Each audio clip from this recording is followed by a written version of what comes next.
Bitta qaravering. Yana keldingizmi siz? Hormaydi. Menga qaraydi. Yengilini eshitdinglarmi, yengilini?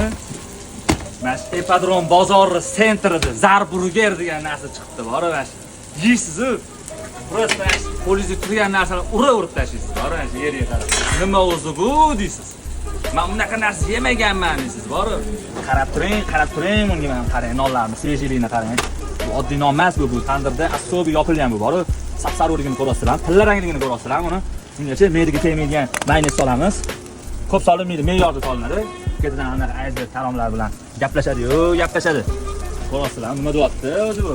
Bizanichi yo'qotib qo'ymaslik uchun bitta podpiska bosib tashlang, mana shu ustiga chiqib bosib tashlang. Ana like ham chimno. Prosta buni otib yuboring, prosta tekin. O'cha bo'tgacha shunaqangi sifatli e'tibor turibdi. Ana mazasi bor, uyg'urligi bor, ana. Bo'lmas narsalar solib tashlamaymiz. Aynan ana space bo'ladi. Space ana mazasini keltirasiz. Oxiri ana bitta nuqtaga kelasiz. O'sha nuqtasi mana mashi bo'ladi, mana mashina oti zarburger bo'ladi. Opalar, singillar, aka-ukalarimiz Ipodromda ishlaydigan. Yeb ko'rmasanglar deydi. Ko'ryapmiz, nima ish bilmay o'tiribsizlar do'konda. Mana sizlarga zarburger